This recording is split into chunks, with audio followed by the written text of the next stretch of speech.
నమస్కారం city news తెలుగుకి స్వాగతం. ఈనాటి ముఖ్యాంశాలు. భారతీయుల రక్తంలోని వ్యాపార లక్షణాలు, ప్రపంచ దేశాలకు అత్యుత్తమ సేవలు అందిస్తున్నారు సీఎం చంద్రబాబు ప్రకటన.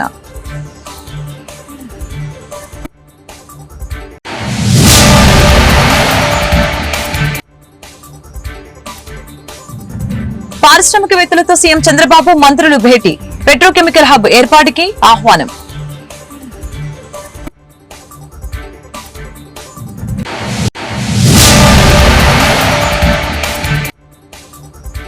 రెడ్ బుక్ రాజ్యాంగాన్ని విద్యార్థులపైన ప్రయోగిస్తున్న లోకేష్, విద్య పేరుతో రాష్ట్రంలో భారీగా దోపిడీ జరుగుతుంది, వైసీపీ విమర్శలు.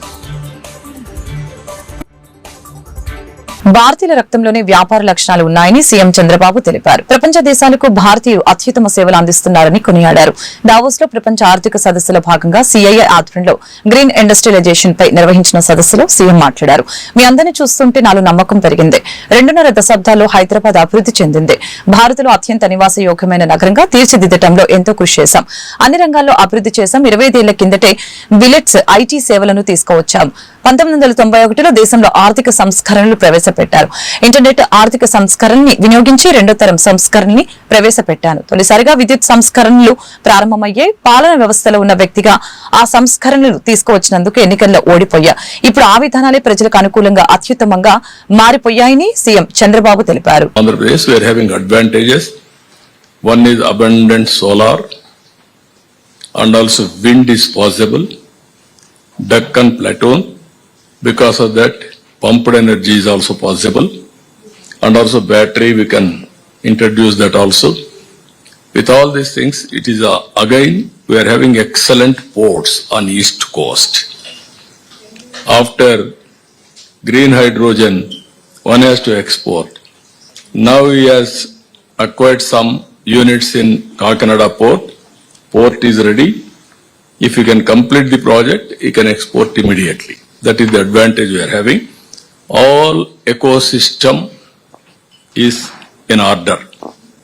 What I wanted to request all of you, I wanted to go now, all vehicles, EV vehicles, even on rooftop, I want to promote in a big way. And as on today, this year, around 30 lakh families we are promoting to have rooftop power generation, that is solar. Ultimately, I wanted to make it democratization. I want to go for natural farming. While going for natural farming, use technology, drones, CCTV cameras, or otherwise everything we will use it. But through drones, fertilizer, that is a chemical fertilizer we are not using. We are going to use natural manure through drones for the plants. These are all big plans I am having. I am very happy. So many people are here. Andhra Pradesh is a case study for all of you. It is a hub. Anybody is interested, you be in touch with us. We will work together. We will produce a good model for the global community. This is I am in touch with all players. Even I am learning continuously for the last 3 decades about energy. As a policy maker, I am learning. As an entrepreneur, you have to execute it. It is a win-win situation for both of us. We will create a policy. If necessary, we will give subsidies. We will work with you, handhold, and real-time decisions, everything. Earlier, I used to talk about speed, ease of doing business. Now we are talking speed of doing business. I want to do everything real time. It is possible because of technology penetration. With this wonderful meeting, ప్రముఖ పారిశ్రామికవేత్త ఆర్సెల్ఆర్ Mittal executive chairman Lakshmi Mittal తో CM Chandrababu, మంత్రులు Nara Lokesh, TG Bharat Reddy భేటీ అయ్యారు. Davos లో ఈ సమావేశం జరిగింది. ఈ సందర్భంగా భావనపాడులో పెట్రోకెమికల్ హబ్ ఏర్పాటుకి పెట్టుబడులు లోకేష్ ఆహ్వానించారు. పెట్రోకెమికల్స్ అన్వేషణకు భావనపాడు వ్యూహాత్మక ప్రాంతమని తెలిపారు. ఏపీలో సోలార్ సెల్ తయారీ ప్లాంట్ ఏర్పాటును పరిశీలించాలని ఈ సందర్భంగా విజ్ఞప్తి చేశారు. రాష్ట్రంలోని విద్య పేరుతో జరిగే దోపిడీని వ్యతిరేకిస్తున్నట్లు వైఎస్ఆర్సీపీ విద్యార్థి విభాగం స్టేట్ వర్కింగ్ ప్రెసిడెంట్ రవిచంద్ర తెలిపారు. మంత్రి నారా లోకేష్ ఏం చేస్తున్నారు? రెడ్ బుక్ రాజ్యాంగం విద్యార్థుల మీద కూడా చూపిస్తారా అని ప్రశ్నించారు. అలాగని చంద్రబాబు హయాంలో మళ్లీ అడ్డగోలుగా ఫీజులు వసూలు చేస్తున్నారని ఈ సందర్భంగా మండిపడ్డారు. శ్రీ చైతన్య నారాయణ సంస్థలు ఫీజుల పేరుతో దోపిడీ చేస్తున్నారు. అలాగని శ్రీ చైతన్య సంస్థ నిన్న ఒక్క విద్యార్థిని బయట నెట్టింది. తండ్రితో కలిసి ఆ విద్యార్థి కాలేజీ ఎదుట ధర్నా చేశారు. విద్య పేరుతో జరిగే ఈ దోపిడీని వ్యతిరేకిస్తున్నట్లు చెప్పారు. మంత్రి లోకేష్ ఏం చేస్తున్నారు? రెడ్ బుక్ రాజ్యాంగం విద్యార్థుల మీద కూడా చూపిస్తారా అని సూటిగా ప్రశ్నించారు. ఫీజులు చెల్లిస్తేనే కాలేజీ లోపలికి రావాలని కాలేజీ యాజమాన్యాలు ఈ రోజు విద్యార్థుల్ని తీవ్రంగా హింసిస్తా ఉన్నాయి. విద్యార్థుల్ని గేటు బయటకు పంపించి ఫీజు పే చేస్తేనే మీరు లోపలికి రావాలి, హాస్టల్ కి రావాలని కాలేజీ యాజమాన్యాలు విద్యార్థుల్ని హింసించడం అనేది చాలా దుర్మార్గమైన చర్య. ఈ రోజు చైతన్య నారాయణ లాంటి వాళ్ళు, ముఖ్యంగా కూటమి ప్రభుత్వం అధికారం చేపట్టిన ఈ 7 నెలల కాలంలో నారాయణ గారు మంత్రి అయిన తర్వాత కార్పొరేట్ కాలేజీల ఆగడాలు పెద్ద ఎత్తున పెరిగిపోయాయి. ఈ రాష్ట్రంలో అడ్డగోలుగా ఫీజులు వసూలు చేస్తా ఉన్నాయి. సుమారు ఈ ప్రభుత్వం అధికారం చేపట్టిన 7 నెలల్లోనే కార్పొరేట్ కాలేజీలు నీట్ కోచింగ్ పేరుతో, ఐఐటి కోచింగ్ పేరుతో సుమారు 40% అడ్డగోలుగా ఫీజులు పెంచాయి. ఒకవైపు ఫీజులను పెంచడంతో పాటు ఫీజులు ఇన్ టైంలో మీరు చెల్లించకపోతే కాలేజీకి రావద్దు, బయటికి వెళ్లిపోండి అని కాలేజీల నుంచి విద్యార్థుల్ని బయటికి పంపిస్తున్న సంఘటనలు రాష్ట్ర వ్యాప్తంగా జరుగుతా ఉన్నాయి. ముఖ్యంగా విజయవాడలో గోశాల శ్రీ చైతన్య కాలేజీలో సెకండ్ ఇయర్ విద్యార్థి గౌతమ్ అనే విద్యార్థి ఫీజు చెల్లించలేదని కాలేజీ యాజమాన్యం విద్యార్థిని కాలేజీ లోపలికి అనుమతించకుండా గేటు బయటకు పంపించారు.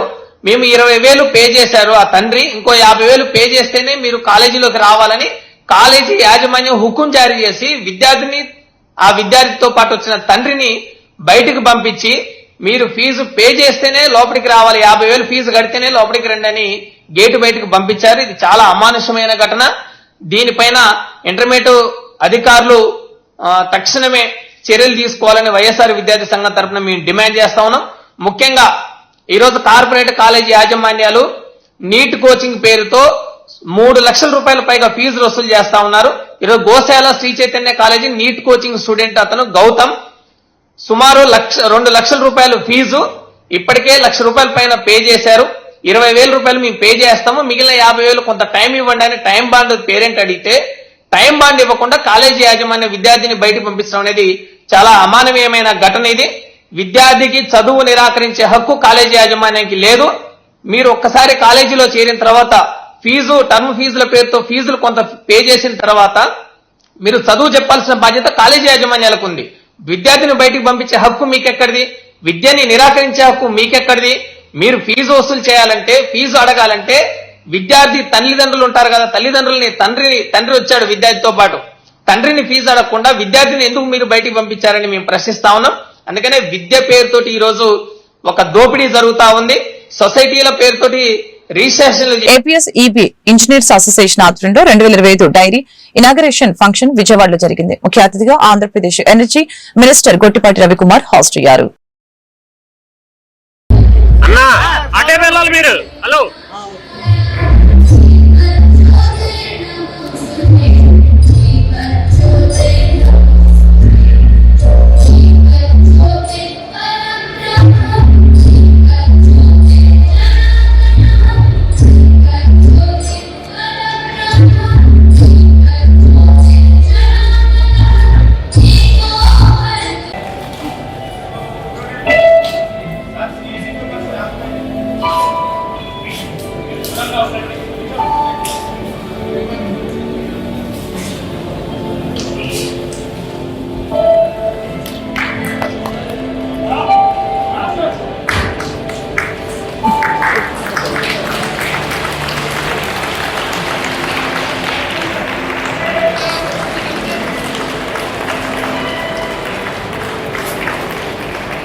Your presence.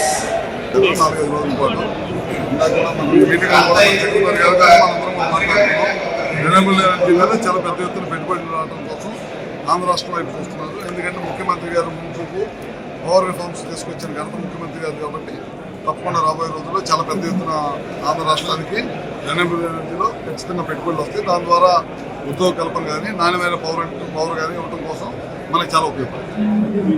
చెప్పాము మొన్న ఇటీవల కాలంలో చెప్పాము స్మార్ట్ మీటర్లు రైతులకు ఎట్టి పరిస్థితుల్లో బిగేయట్లేదు. కొన్ని సంస్థలు కావాలని దీన్ని పట్టుకొని ఛానల్స్ ద్వారా పదే పదే చెడుని ప్రచారం చేస్తూ ఉన్నారు. ఇది మంచి పద్ధతి కాదు. నిన్న కూడా ఎస్సీ ఎస్టీలకి 200 యూనిట్లు తగ్గిస్తామని చెప్పి ఒక ప్రచారం పెట్టారు. రోజు ఒక రాజకీయ అవసరాల కోసం రోజు ఒక తప్పుడు ప్రచారం పెట్టడం. నేను నాగప్రసాద్ అండి, APSCB engineers association secretary general. ఈ రోజు ఏపీఎస్సీబీ ఇంజనీర్స్ అసోసియేషన్ డైరీ 2025 ముఖ్య మంత్రివర్యులు గొట్టిపాటి రవికుమార్ గారి చేతుల మీదుగా ఆవిష్కరించడం జరిగిందండి. దీనికి ఏపీ జెన్కో ఎండి శ్రీ కేవీఎన్ చక్రధర్ బాబు గారు, అలాగే జేఎండి ట్రాన్స్కో కీర్తి చేకూరి గారు, శైలేంద్ర దుబే ఏఐపిఎఫ్ చైర్మన్ గారు హాజరయ్యారండి. మాకు ఈ డైరీ సందర్భంగా మేము మా గత పిఆర్సీలో ఇంక్రిమెంట్లు రాకుండా ఉన్న విషయాన్ని మంత్రివర్యుల దృష్టికి తీసుకురావడం జరిగింది. మంత్రివర్యులు గారు ముఖ్యమంత్రి గారితో చర్చించి సాల్వ్ చేస్తాము అని వాగ్దానం చేయడం జరిగింది. అలాగే 2019 నుంచి ఒక అసిస్టెంట్ ఎగ్జిక్యూటివ్ ఇంజనీర్స్ రిక్రూట్మెంట్ కూడా లేకుండా ఉంది. రిక్రూట్మెంట్ లేకపోతే కన్జ్యూమర్ కు సర్వీస్ చేయడము ఇబ్బంది అవుతుందనేసి మంత్రివర్యుల దృష్టికి తీసుకురావడం జరిగింది. తొందరలో రిక్రూట్మెంట్ ఉంటుంది అని చెప్పడం జరిగిందండి. ఈ విధంగా ఈ కార్యక్రమము చాలా మంచిగా జరిగిందండి. ఆంధ్రప్రదేశ్ సాంఘిక సంక్షేమ శాఖ మంత్రి డోలా బాల వీరాంజనేయ స్వామి, ప్రభుత్వ విప్ సెంట్రల్ నియోజకవర్గ శాసనసభ్యులు bonda Umameswara Rao Bandar road PWD ground లో ఉన్న భారతరత్న రాజ్యాంగ నిర్మాత డాక్టర్ బిఆర్ అంబేద్కర్ విగ్రహం మరియు విగ్రహ పరిసర ప్రాంతాలని అంబేద్కర్ మ్యూజియం ని పరిశీలించడం జరిగింది. ఈ సందర్భంగా మంత్రి డోలా బాల వీరాంజనేయ స్వామి, బోండా ఉమామేశ్వరరావు మీడియాతో మాట్లాడారు.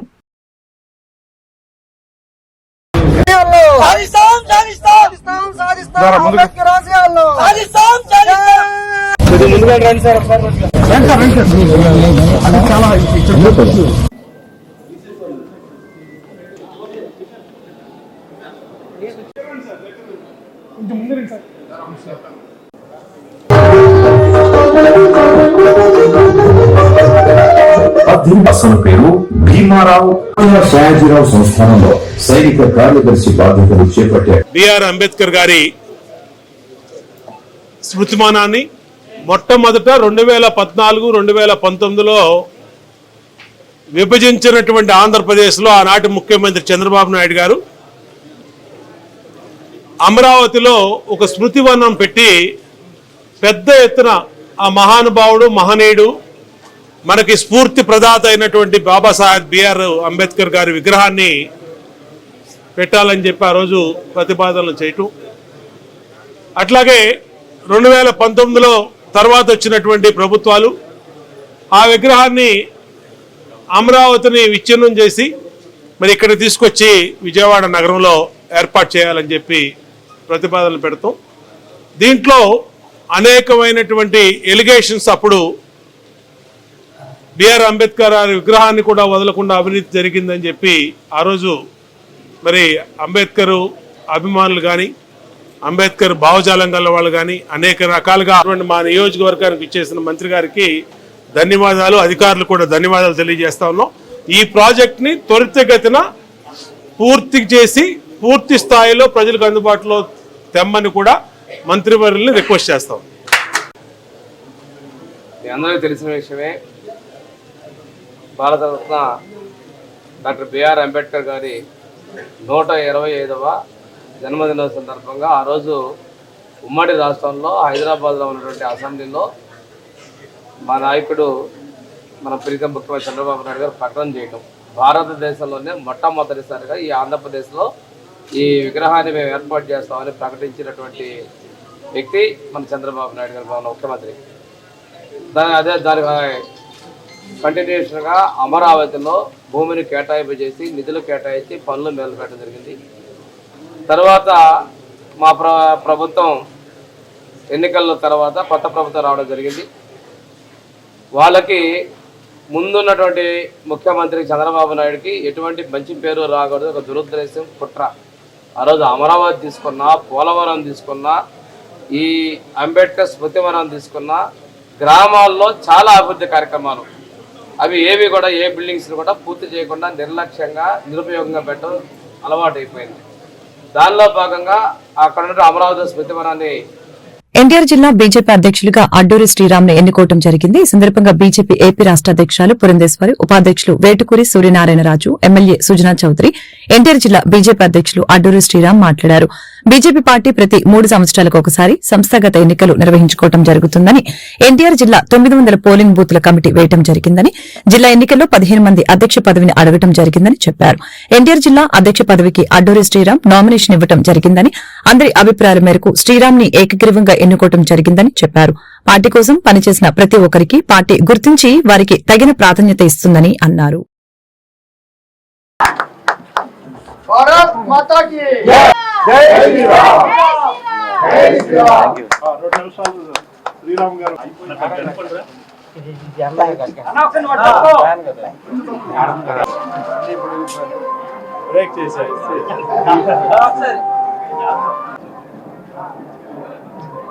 అధ్యక్షుడిగా నియామక అనౌన్స్మెంట్ చేయడానికి ఆర్ఓగా ఇచ్చేసినటువంటి శ్రీరామ్ గారు ఎన్టీఆర్ జిల్లాకి అధ్యక్షులుగా నియామకమైనటువంటి సందర్భంలో నేను ప్రత్యేకించి అడ్డూరి శ్రీరామ్ గారిని నేను అభినందిస్తున్నాను. వారికి శుభాకాంక్షలు నేను తెలియజేస్తున్నాను. ఇందాక ఈ జిల్లాకు సంబంధించినటువంటి రిటర్నింగ్ ఆఫీసర్ గా ఉన్నటువంటి సూర్యనారాయణ రాజు గారు వారు వివరంగా చెప్పడం జరిగింది. ప్రతి 3 సంవత్సరాలకు ఒకసారి పార్టీ సంస్థాగత ఎన్నికలు నిర్వహించబడతాయి భారతీయ జనతా పార్టీలో ఆనవాయితీగా అని చెప్పి వారు తెలియజేశారు. అయితే ఇక్కడ అందరూ గమనించవలసినటువంటి విషయం ఏమిటంటే చాలా పారదర్శకంగా ప్రజాస్వామ్యబద్ధంగా ఈ ఎన్నికలు నిర్వహించబడతాయి.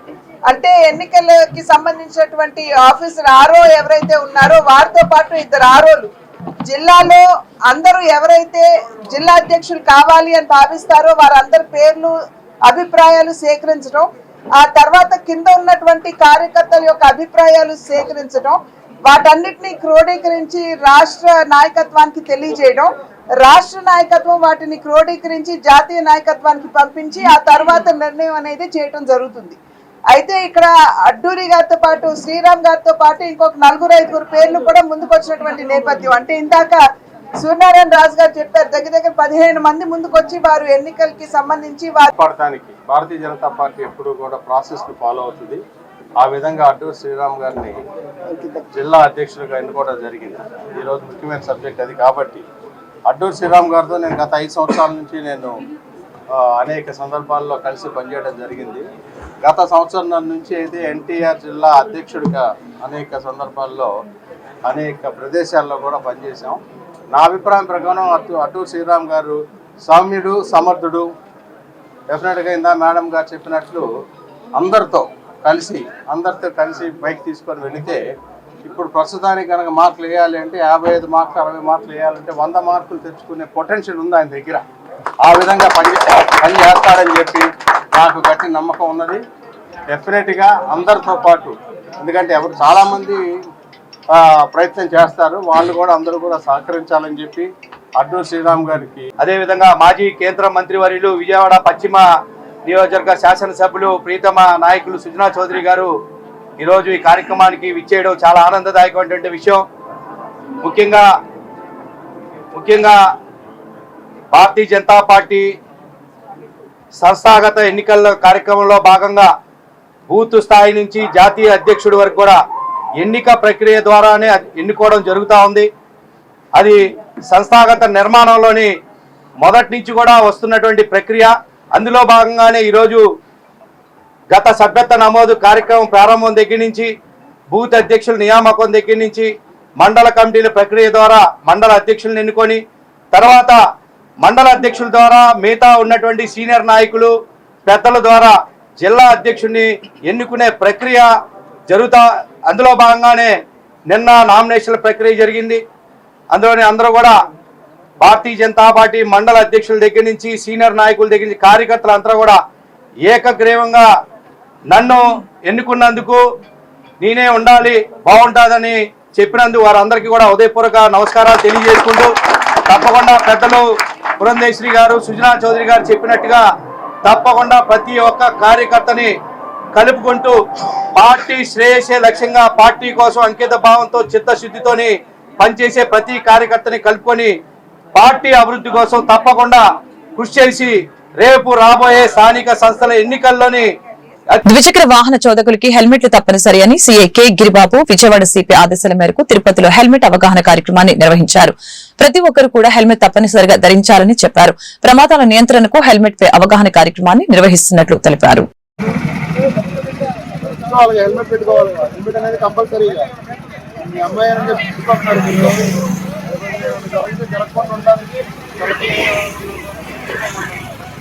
హెల్మెట్ ఇంటి దగ్గర ఉందా లేదా?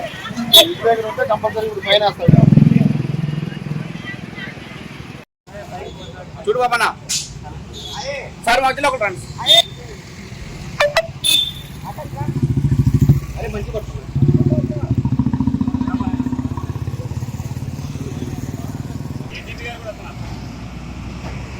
మధ్యలో ఒకటి రండి.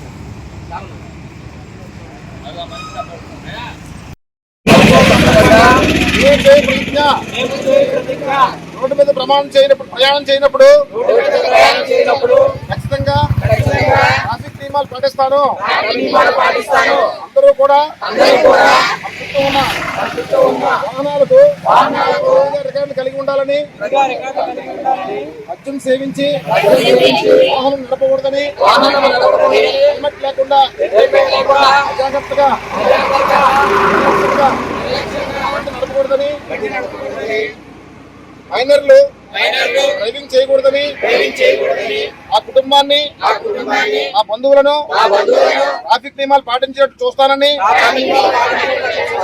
ఆ దేశాన్ని పురోగతిపై ఎమ్మెల్యే వెనిగండ్ల రాము అధికారులతో సమీక్షించారు. 6.53 కోట్లతో మంజూరైన 15 వర్కుల్లో 6 పూర్తయినట్లు అధికారులు ఎమ్మెల్యేకు తెలిపారు. రోడ్ల నిర్మాణాల్లో కాంట్రాక్టర్ల నిర్లక్ష్యం వహిస్తే సహించేది లేదని ఈ సందర్భంగా హెచ్చరించారు. సమావేశంలో ఆర్ఎండ్బి శాఖ DEE K Srinivasu, JEE Harish అధికారులు పాల్గొన్నారు.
భవిష్యత్తు భద్రతా దళం YV Muralikrishna city news Telugu ప్రతినిధితో మాట్లాడారు.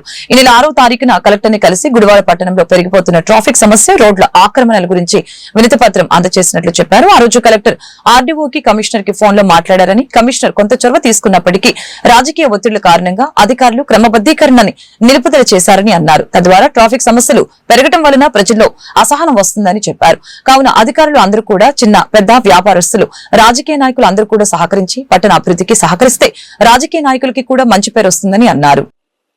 ప్రజలకు నమస్కారం అండి. నేను వైవి మురళీకృష్ణ, భవిష్యత్ భద్రతా దళం.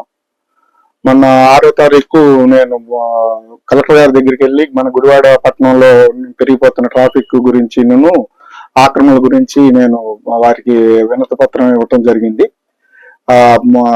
అనుమతులు లేకుండా విగ్రహాలకి దిమ్మలు కడతనం గురించి కూడా ఈ విషయం మీద ఆయన మన కమిషనర్ గారికి ఫోన్ చేసి మాట్లాడారు, ఆర్డీఓ గారికి కూడా ఫోన్ చేసి మాట్లాడారు. నిన్న మన కమిషనర్ గారు ఇది కలెక్టర్ గారు మాట్లాడిన దాని మీద కమిషనర్ గారు కొంచెం ఈ ఎంక్రోచ్మెంట్ రోడ్ల మీదకి వచ్చేస్తున్నారు పోటీపడి చిరు వ్యాపారులందరూ, వీళ్ళందరినీ కొంచెం వెనక్కి జరిపించే కార్యక్రమం చేపట్టారు. వెనక్కి ఎక్కడికక్కడ వెనకాల ఖాళీ ఉంటుంది, వెనక్కి జరిపించమన్నాం. మేము కూడా అదే అంటున్నాం, ఖాళీగా మొత్తం అందరినీ అక్కడి నుంచి తీయమంటలా, వెనక్కి జరగాలి. అందరూ వెనక్కి జరిగితే కంపల్సరీ 4-5 అడుగులు రోడ్డు మార్జిన్ వస్తుంది. అందరూ ముందుకు పోటీ పడి ముందుకు వస్తున్నారు. దానికి మళ్ళీ నిన్న మళ్ళీ పైన వీళ్ళు పని మొదలెట్టేపాటికి రాజకీయ వ్యాపారుల నుండి ఫోన్ వచ్చింది, వీళ్ళు ఆపేశారు పని.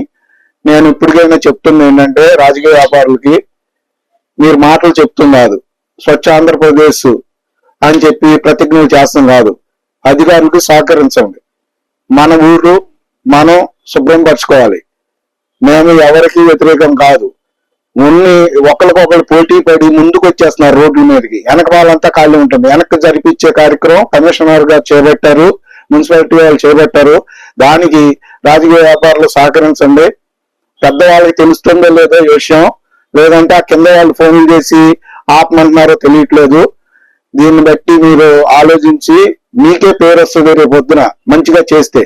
లేదు మీరు ఇలా అడ్డగోలుగా వదిలేస్తే గత 20 సంవత్సరాలు ఏం జరిగిందో అదే రిపీట్ అవుద్ది రేపు పొద్దున మళ్ళీ ఈ 5 సంవత్సరాలు కూడా. తర్వాత 20 సంవత్సరాల వ్యక్తులకి ఎట్లాంటి పరాభవం జరిగిందో ఇప్పుడు ఉన్న వాళ్ళకి కూడా రేపు రాబోయే ఎన్నికల్లో ప్రజలు అదే పరాభవం చూపిస్తారు.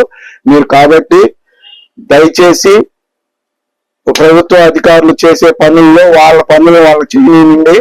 ఏదన్నా అన్యాయం జరిగితే వచ్చి అడగండి, నిలదీయండి, వాళ్ళకి న్యాయం చేయండి. అంతేగాని ఒక 10 మంది సౌకర్యం కోసం అని 100 వాహనాలు వెళ్లే రోడ్లను, 1000 మంది ప్రయాణించే రోడ్లను ఆక్రమణకు గురవుతుంటే మీరు వాళ్ళకి. గుడివాడ పట్టణం ప్రజావేదిక కార్యక్రమంలో పట్టణ పరిధిలో పురపాలక సంఘాధికారులు, శానిటేషన్ ఉద్యోగులు మరియు సచివాలయ కార్యదర్శులతో ఎమ్మెల్యే వెనిగండ్ల రాము సమావేశం నిర్వహించారు. ఈ సందర్భంగా మన గుడివాడ మన వెనిగండ్ల పర్యటనలో భాగంగా ఎమ్మెల్యే రాము గుర్తించిన సమస్యల్ని ఉద్యోగుల దృష్టికి తీసుకుని వచ్చారు. వార్డుల వారీగా సమస్యల్ని, తమ ఇబ్బందుల్ని శానిటేషన్ ఉద్యోగుల, సచివాలయ కార్యదర్శులు ఎమ్మెల్యే దృష్టికి తీసుకుని వచ్చారు. ఎమ్మెల్యే రాము ఈ సందర్భంగా మీడియాతో మాట్లాడారు.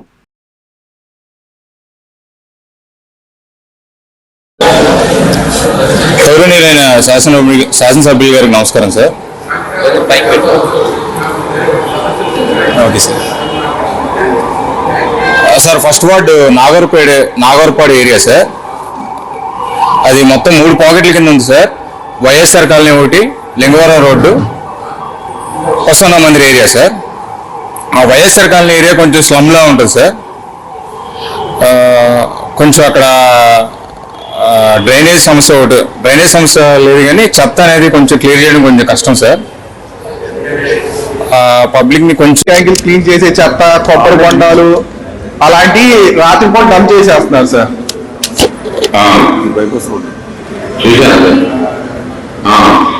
అది నేను ఇంతకు ముందు చాలా సార్లు లిఫ్ట్ చేయించాను, అలాగే అవుతుంది సార్. కాకపోతే అక్కడ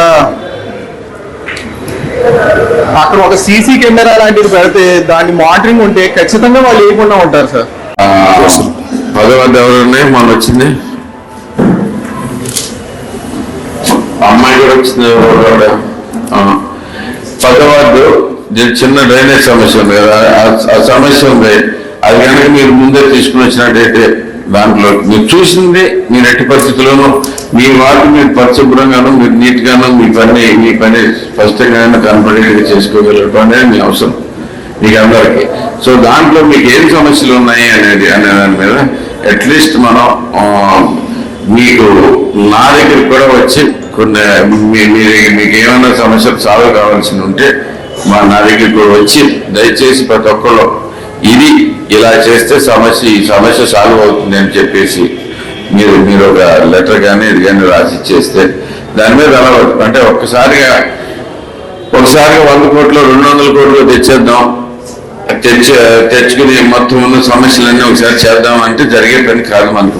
ఇప్పుడు నాగర్పాడు అని మెయిన్ రోడ్ వంతెన అవతల పక్క అవతల సార్, వంతెన అవతల పక్క. ఓకే, అవతల పక్క ఉండే కానీ మూల మీద ఉంటుంది కదా. అవును సార్, రైట్ సైడ్. ఇటు వెళ్తాం రైట్ సైడ్ లో. అవును సార్, ఇటు వరకు ఉంటుంది. కరెక్టే సార్. ఓకే, సో అది బాగా కొంచెం slum area sir. Slum area అంటే ప్రాబ్లమాటిక్. రోడ్లు అయితే విశాలంగా ఉన్నాయి. నాకు గుర్తున్నంత వరకు మెయిన్ రోడ్ చాలా పెద్దగా ఉంది. అవును సార్, మెయిన్ రోడ్ చాలా పెద్దగా ఉంది, కానీ సరిగ్గా లేదంటారు. ఓకే, మనకి సైడ్ రోడ్ కూడా పర్లేదు, సైజబుల్ రోడ్స్ ఉన్నాయి అక్కడ కూడా. రోడ్స్ ఓకే సార్, బాగానే ఉంటాయి సార్, ఇబ్బంది. రోడ్స్ బాగానే ఉన్నాయి. దాంట్లోకి మనకి ఇప్పుడు డ్రైనేజ్ పరిస్థితి ఎలా ఉంది అక్కడ?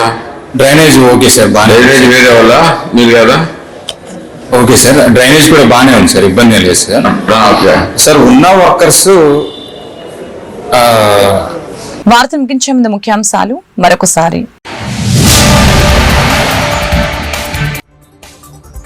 భారతీయుల రక్తంలోని వ్యాపార లక్షణాలు, ప్రపంచ దేశాలకు అత్యుత్తమ సేవలు అందిస్తున్నారు సీఎం చంద్రబాబు ప్రకటన.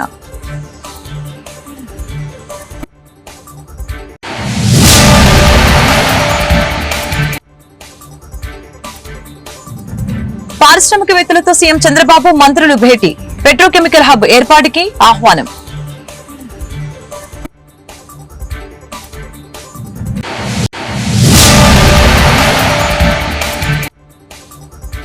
రెడ్ బుక్ రాజ్యాంగాన్ని విద్యార్థులపైన ప్రయోగిస్తున్న లోకేష్, విద్య పేరుతో రాష్ట్రంలో భారీగా దోపిడీ జరుగుతుంది, వైసీపీ విమర్శలు. ఈ వార్తలు ఇంతటితో సమాప్తం. మరొక బులెటిన్ మళ్ళీ కలుద్దాం. నమస్కారం.